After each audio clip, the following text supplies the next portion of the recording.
Horas teman-teman semuanya, Raja Nayambaton atau yang dikenal dengan nama Tuan Sorbadi Julu adalah salah satu dari 3 keturunan Tuan Sori Mangaraja.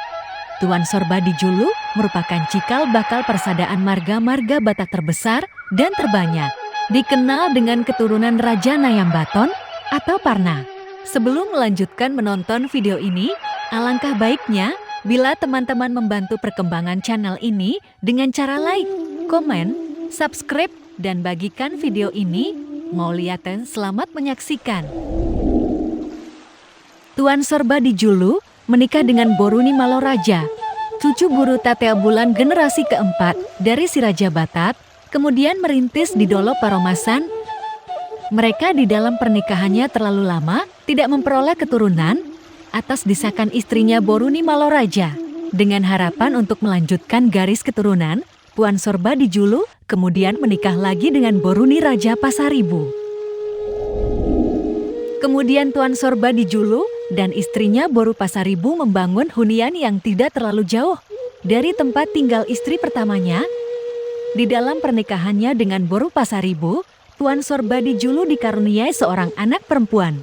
Anak perempuan Tuan Sorbadi Julu dari Boru Pasaribu diberi nama Pintahalmasan. Pada tahun berikutnya, Tuan Sorbadi Julu dikaruniai anak laki-laki dari istrinya Boru Pasaribu. Tuan Sorbadi Julu begitu bahagia karena apa yang diimpikannya, mempunyai anak laki-laki untuk meneruskan garis keturunannya sudah terkabul. Anak laki-laki itu dianugerahi nama besar yaitu Bolon Tua yang mempunyai arti besar dan dihormati. Lahirnya, Bolon Tua dari Boru Pasaribu jadi titik awal hadirnya bintang terang menghinggapi diri Tuan Sorbadi Julu. Kebahagiaan semakin lengkap ketika dari istri pertamanya Boru Maloraja melahirkan seorang anak laki-laki. Kemudian Tuan Sorbadi Julu menganugerahi nama besar pada anak itu, yakni Tambatua. Tambatua punya arti tersendiri bagi Tuan Sorbadi Julu, yang bermakna semakin dihormati. Setelah lahirnya Tambatua, beberapa tahun kemudian, istri pertama Tuan Sorbadi Julu melahirkan kembali 3 orang putra, diberilah nama Saragipua, Muntetua, dan Nahampun Tua. Anak Tuan Sorbadi Julu dari Boruni Maloraja istri pertama adalah Tambatua, Saragitua, Muntetua, dan Nahampun Tua. Anak Tuan Sorbadi Julu dari Boru Pasaribu istri kedua adalah Pintahalmasan dan Bolon Tua. Beberapa tahun kemudian, ketika anak-anak Tuan Sorbadi Julu semakin besar dan sudah berkeluarga, mereka semakin mengerti akan adat budaya Batak. Muncullah tanda tanya di dalam pikiran mereka masing-masing. Terjadilah konflik di antara anak-anak Tuan Sorbadi Julu, terutama di antara sulung dari keturunan istri pertama dan kedua Tuan Sorbadi Julu, yaitu antara Bolon Tua dengan Tambatua.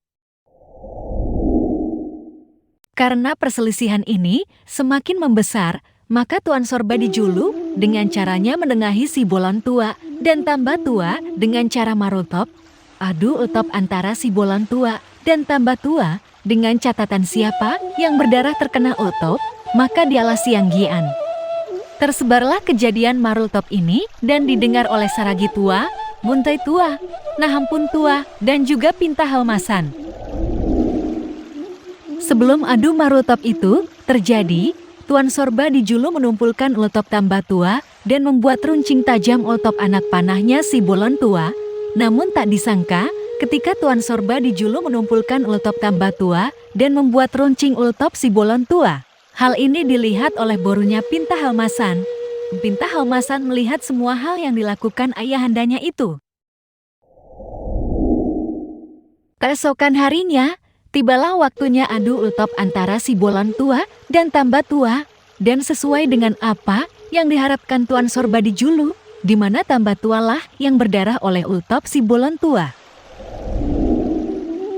Setelah kejadian adu marultop, Pintahalmasan segera bertemu dengan Tambatua dan memberitahukan kejadian tentang apa yang dilakukan ayah mereka Tuan Sorbadi Julu terhadap ultop Tambatua. Tambatua merasa kecewa sekali. Dan hal ini diceritakanlah kepada adik-adiknya Saragipua, Munteh Tua, dan Nahampun Tua, mereka sangat kecewa dan sedih. Mereka lalu berdiskusi dan kemudian sepakat untuk meninggalkan Pangururan. Rencana ini pun didengar oleh Itonya Pinta Halmasan. Dengan bersedih hati, Pinta Halmasan datang ke rumah Tambah Tua dan membawa si Panganon, Lau Pabor Hatong Ibu Tona, sebagai bentuk tanda kasih sayang dan doa. Karena semenjak kecil Pinta Halmasan bertugas mengurus adik-adiknya yang masih kecil, termasuk Tambah Tua, Seragi Tua, Munteh Tua, dan Nahampun Tua, sedangkan si Bolon Tua selalu pergi bersama ayahnya Tuan Sorba di Julu. Keesokan harinya pergilah Tambah Tua bersama dengan rombongan. Mereka meninggalkan tanah Pangururan dengan perasaan sedih dan kecewa. Beberapa hari kemudian, mereka menemukan tanah baru yang cocok untuk ditempati bersama semua keturunannya dan keturunan adik-adiknya. Diberilah nama huta itu, Huta Tambah. Disinilah dimulai perserahan marga-marga mayoritas Parna.